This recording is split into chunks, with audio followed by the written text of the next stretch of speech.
How do? Reflection on the following chat with Victoria before you see it.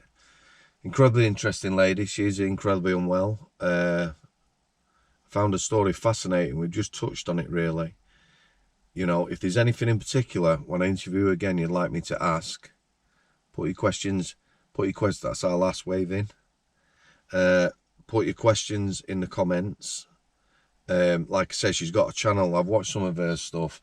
It's as real as you're going to get. She hasn't been going long, got a couple hundred subscribers. Just her thoughts really, looking back on her life, her views, takes on things and that. Some of it is quite brutal.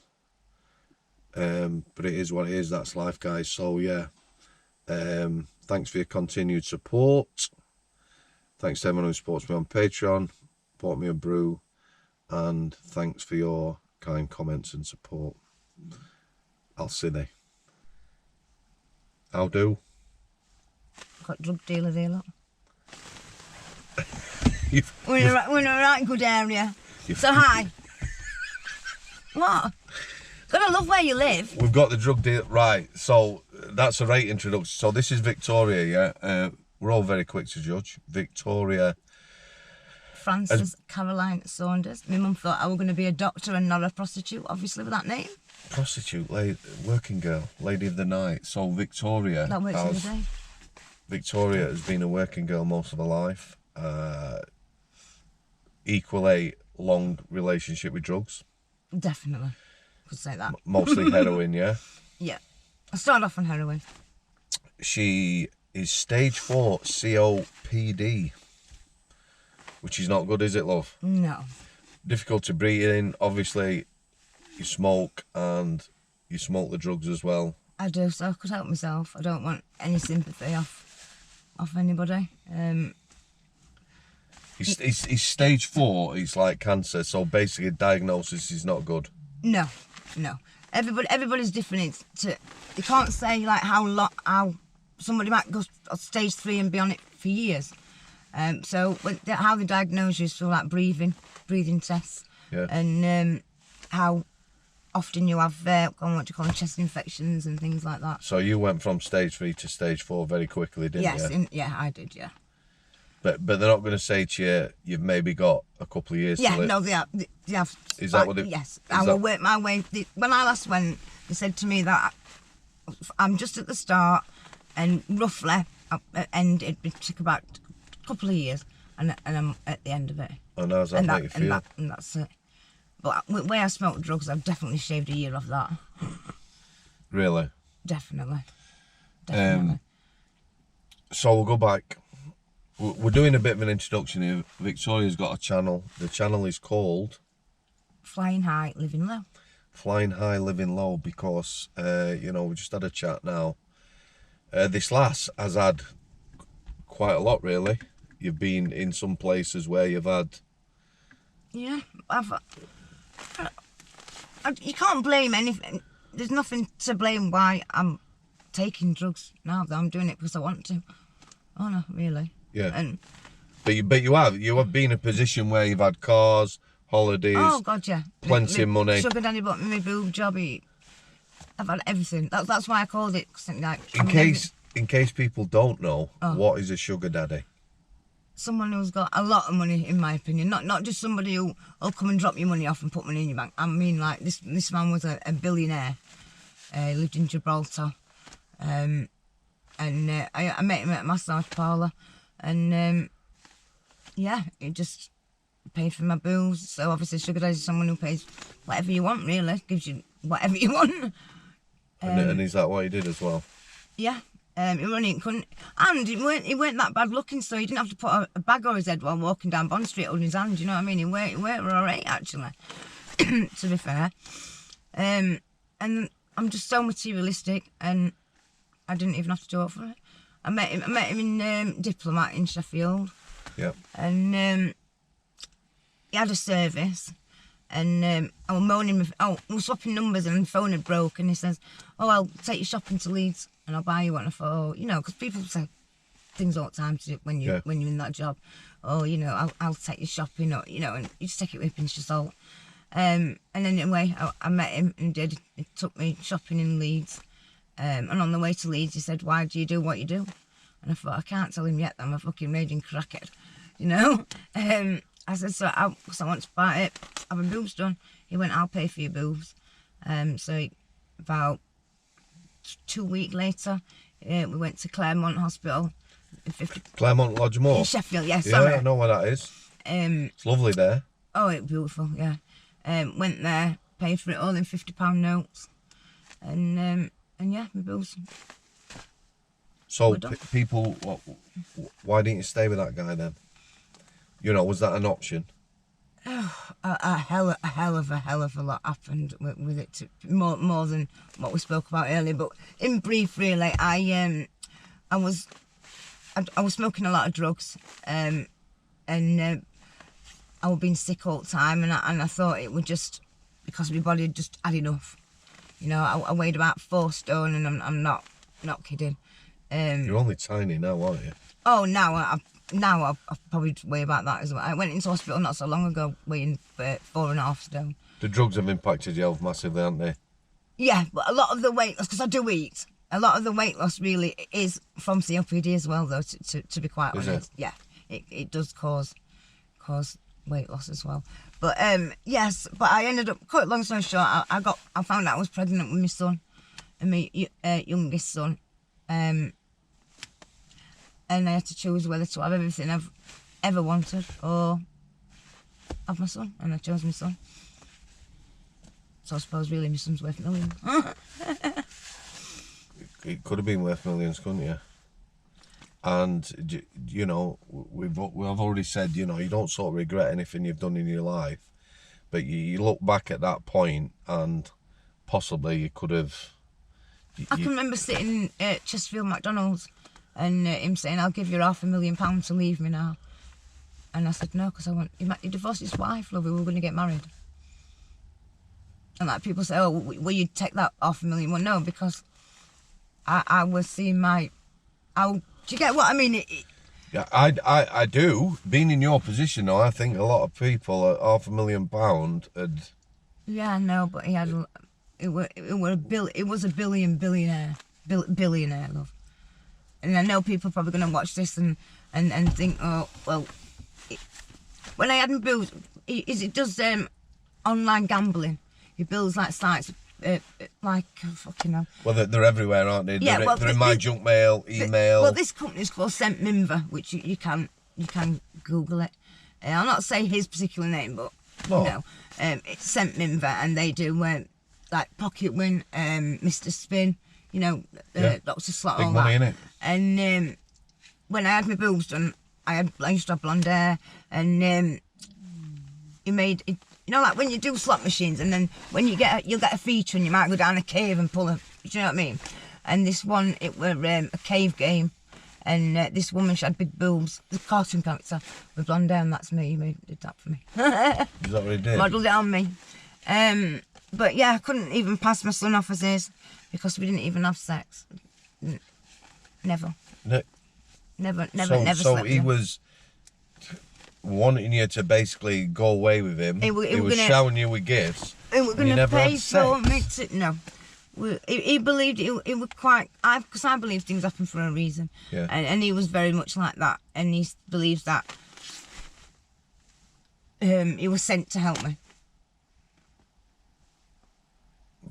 Like, do you think he loved you? Fucking hell, he must have done. I don't. You see, this again is going to sound so horrible, but money would make... I don't know. This man here. Yeah. If he were a millionaire and me and you are childhood sweethearts, yeah, this wouldn't happen. But we weren't done. We had nothing. We got kids, everything. Yeah. And I went to the shop and met him. I would walk out on you and my family and not even look back because money means everything to me. I don't think you would. You were offered money and you chose your son.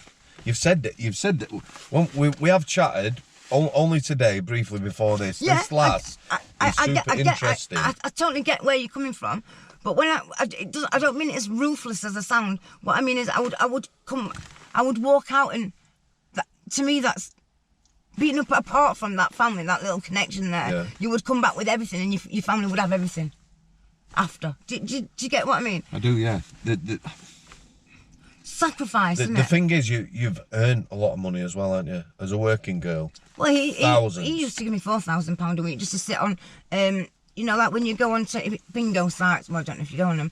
There's like a chat room, you know, you'll and to gain like information for him and data, and he'd give me £4,000 for that. He bought me Chihuahua, my teacup Chihuahua, not that one you've met, Abigail Princess Prada, she was called. Yeah. She was 2,200. He bought me mum a car, paid me debts off, boob job. Do you know what I'm laughing at? This last thought that, you know, we won't be able to do a 20-minute video. God, wow, I've gone, sorry. No, don't. But listen, I want to mention this at this stage, right? A channel. In the pinned comment, you know, go and have a look at the channel. Just maybe subscribe, help her out. She's been doing it since about September. All I want to do is just spread the message. I want people to watch these videos that I'm putting on and to not do drugs. Let's go back to the beginning, right? So, as a lot of you guys know, we've been with the channel a long time, and some of you newer subscribers, viewers might not know. A lot of people have come across have suffered childhood trauma and abuse. So Victoria, a life on the game, working girl, and drugs as long. I asked about her childhood, and your childhood hand in hand was amazing. My first word was I want, and from then on I got on. Honestly, good God, my mum and dad walked round all of Sheffield trying to find this rolling rat gate. No, it wasn't. Sorry, I'm lying. God, what do you call it? Hungry hippos. Oh yeah. And they daren't come back without it, love. And luckily they found it. And right from the moment I could speak and pick the fucking Argos catalogue up. Yeah. Sorry, I swore there. It's all right. I would know exactly what toys I was getting because I'd picked them, love. And I'd pick them and help wrap them, love. You said your mum was the one who like hugged you and adored you. Yeah, my dad. And your dad showered you with gifts. Yes, he did. Yeah, but right, my mum was like people's nanans ages, so like she believed, you know, women stayed. Did she have you quite late on in life? Yeah. So my mum would have been 50, nearly 50 when she had me. Really? Yeah, I mean, she used to say to me, this is going to sound really bad, but it weren't like that. We were just really dry in our house. She'd say, I didn't even bloody want you, Victoria. Don't like girls. I had to get me a bloody jag for you. I thought, oh, you know, I can't stand jags. So they quite well off, sort of middle class type family, something like that. My dad, he had his own building business. So yeah, I mean. So you get 16. You've had everything. Yeah. You haven't had a bad childhood, no abuse, nothing like that. Nothing. 16, pretty much. You started your career as a working girl. To be quite honest with you, when I went to the last school, that top school, you know, called comprehensive, that's when I just kind of, I don't know, found my way in life and just, I don't know. How did the drug thing start? When I say, that's all anybody was doing in Eckington, where I lived. If you don't know, right? Not everybody, but I mean, like... Eckington, is it classed as Derbyshire? Oh, it's stupid. It's on borderline border. Sheffield, yeah. right. So Eckington is like a little village outside Sheffield. It's one of the old mining villages. Yeah, you got Eckington, Clown. There's a whole host of them. You know, they were very affluent places when the pits were open. But like my mate lived at Clown, very strange place, like Eckington. Yes, village mentality. You know, if you weren't from the village, you walked in the pub, everyone would turn around and stare at you. That sort of thing. Yes, exactly. The people, they think that like people. There were people like vigilante, you know, like vigilantes type. I've got to ask you because this happened to a lot of places. My mate were from Dinnington, and they had a bad patch. Clown had a bad patch. Why is it these sort of small rural village type places end up with a drug problem? Well, all I can say is that this one man who in Eckington, people would say, oh, he's hard, you know. Like, he's a coward in a corner if you put him in a pub in Sheffield, do you know what I mean? He brought heroin in. He gave it somebody to sell. I'm not mentioning his name, but he gave it somebody to sell. Yeah. And he was then the person who, when heroin addicts broke into his car, he'd beat them up. So he would beat people up just being heroin when he brought heroin into Eckington. You know, people are just so hypocritical. But why you yourself, right? So as a 16-year-old, from the moment I knew what heroin was, I wanted to try it. I knew I had a brother. I knew I had a brother who was on heroin. Was he older? Yeah, I didn't grow up with him. That probably have to do another story on me with that one, but because I've got brothers and sisters, but I was effectively brought up as an only child, really. Yep. So my mum and dad, you know, yep. my brothers were in the 30s, well into the 30s. Yep. And I knew he was on heroin and went to prison a lot. From the moment I knew what heroin was, I wanted to try it. From the moment I watched Trainspotting, I wanted to try it. Really? And I knew I would. I'm not saying I wanted to be a drug addict, because at that point, I don't really. I know what heroin is. Can you remember the first time you used it? You know, were you a party, the social setting? I used it with my first son's dad, because I grew up with my first son's dad. Yeah. And smoked it like on the foil, and I can just remember thinking, this is diabolical. It just tastes of fish, horrible, and all you do is fall asleep. I'm going fucking pointless, really. But I obviously liked it, because look where I am now.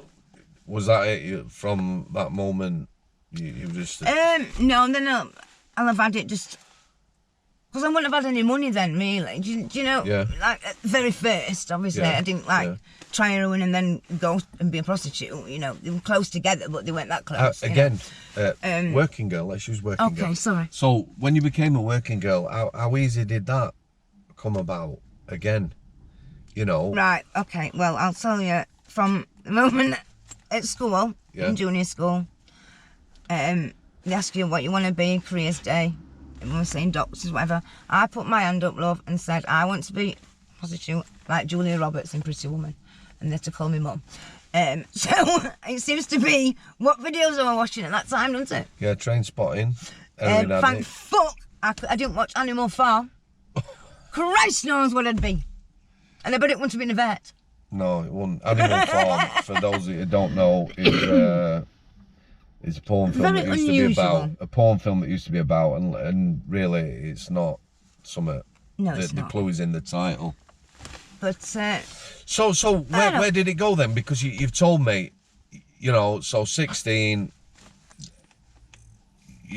you worked the streets as well, massage parlours. You said, and I remember this, Sheffield Star. Oh yeah. Used to have dating advertising. Yeah, they Sheffield did. And Star's then a local they'd have, paper. The saunas. And they had the advertising for the saunas. Yes, they did. Because I remember somebody commenting on saying how disgusting it. Yeah, they did. Yeah. Because I always and they always, because it was like classes living off of moral learning. Well, I think don't fucking tax man live off of moral learnings. Listen, look at it like that. You know, you're working then. I mean, I think people have got. You see, it doesn't matter how you sell sex. You've got somebody who's sick of circumstances. They've got no option but to go on the street, or you've got high class escorts, or you work from home, or you know, you're all equal. You're all selling sex. So I've watched loads of documentaries where, you know, I contacted one before I went into prison actually, and they did phone me back. Talk about prison on another video. Okay. They would, it was like the documentary, like what I want to do. So they'd like be around, they'd be flat. They told them that they advertised on adult work and things like that. But they weren't being honest. They had the face. They didn't have the face on it. They were all blurred out. You're not ashamed of what you've done, are you? Listen, I'm not proud of what I do, but I'm far from ashamed of it. It's gave me an excellent life. My kids dripping gold, love. I've had a nice life. But it's also created where I am now. Well, what do you think? What do you think now? I mean, you show me a picture. You're obviously quite a bit younger, and where you are now with the drugs and that, how it's impacted that picture your health. should stop me, but it doesn't. No. So you know, when you wouldn't believe, you don't sort of wish you could go back or anything like that. I don't live in past, no. I mean, there's no point sitting there, is there, and saying, oh, you know, I wish I'd done this, I wish I'd done that. Well, you shouldn't have done it then, should you? I'll tell you what we're going to do, guys, with Victoria when weather gets a bit nice. I'm going to spend a day with her. We're going to go to where she used to live, schools, do a bit of a I'm just trying to find you a picture of me. Try a bit of a documentary, aren't we? Yeah, I would love that. Where you used to work in Sheffield, where you worked when you were working on the streets. Yeah, I want to go and talk to, like, you know, working girls and that are on the street as well. Do you think they'll speak to you? Yeah, I do. Yeah. Yeah. Yeah. Yeah. Will they allow us to film, or will they have to? That's me.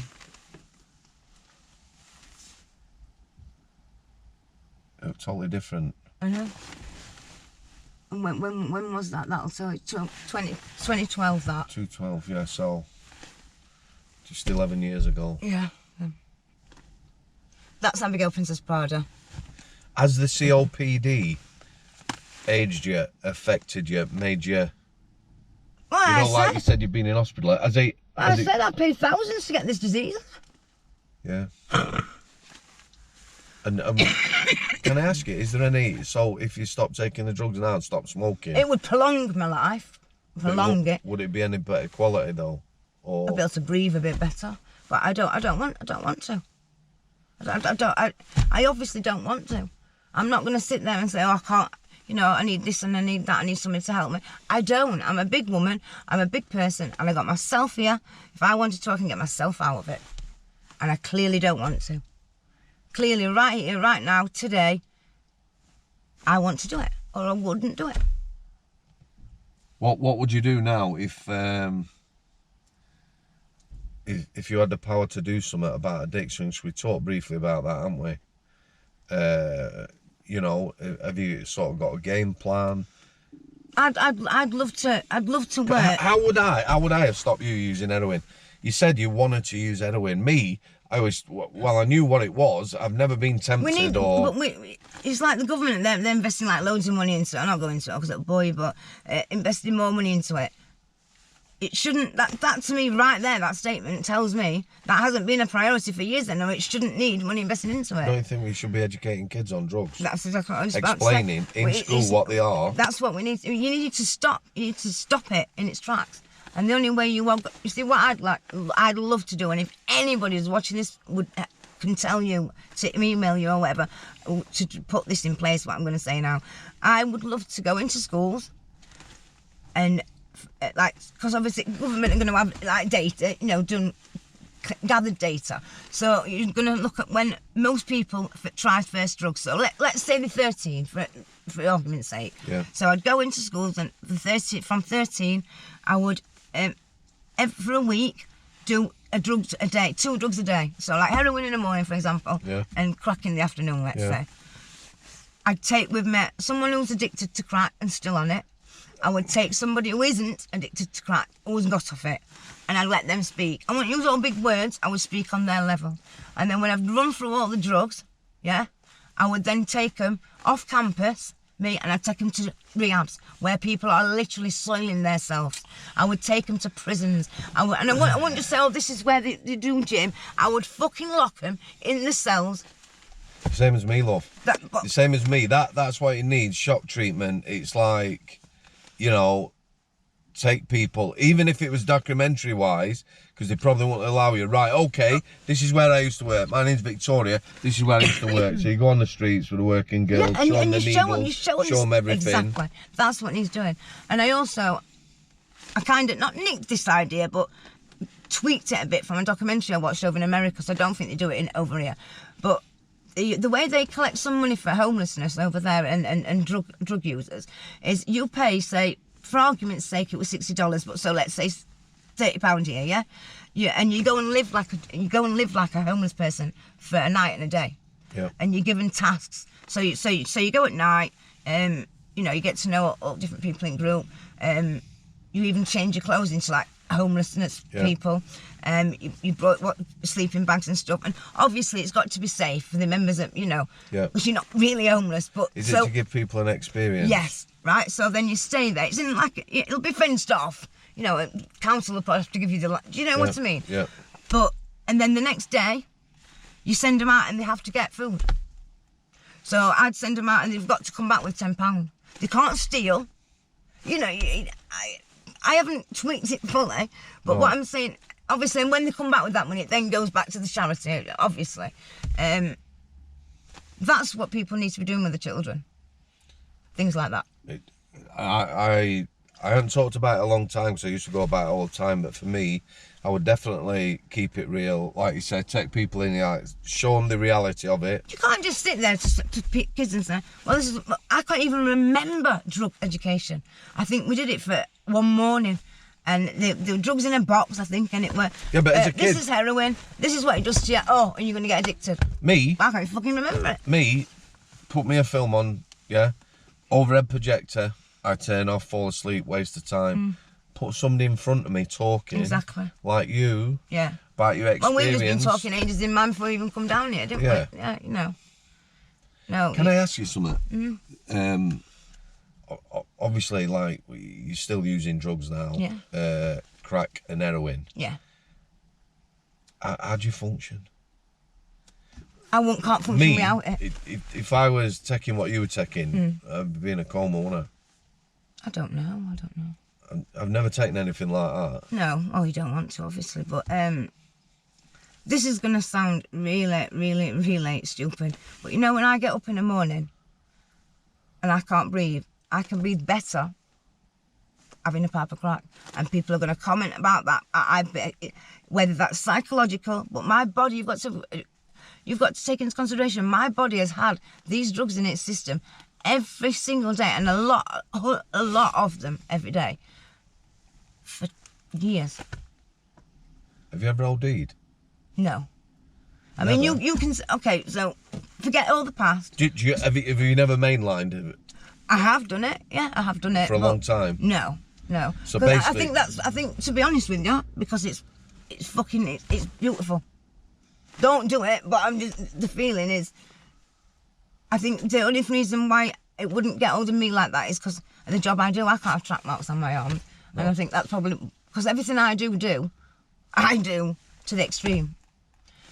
And I think that's probably only why I didn't do it, because obviously I couldn't have track marks. But yeah, so what I'm saying, so say when I came out of prison, 2013 till now, every single day I smoked stupid amount of crack and heroin. So my body can't function without it at all. How long, what's the maximum you could go, do you think? Literally hours. See, I can't imagine it, love. So obviously, it's the strongest painkiller known to man, isn't it? My crack, as it were, black coffee in the morning when I get up. Yeah, I just need a little bit more. It's heroin that you obviously physically feel ill for, but now what they're cutting with crack, with crack now, this magic and stuff, which is a plant food, that is kind of, you do get symptoms from withdrawal symptoms, which you can Google, because people are going to say you can't, but Google it and you'll find out. But I only found this out, and I can't believe I've only known about this, because if I knew about this when I just probably would have gone back on drugs anyway, but if I knew about what I'm going to say now, when I had that sugar daddy, I'd have done it. There is a plant that only grows in South Africa. Have you heard about it? I've been looking at some of these psychedelics and stuff. Listen, it stops. You'll take this. It's legal in Australia, I think. Not very many places though, and it's a bit of a. You do kind of triple it out on it, but it stops all addiction in its tracks, and it stops all your symptoms like that. So why is it not on the market? Getting too much money off it, government.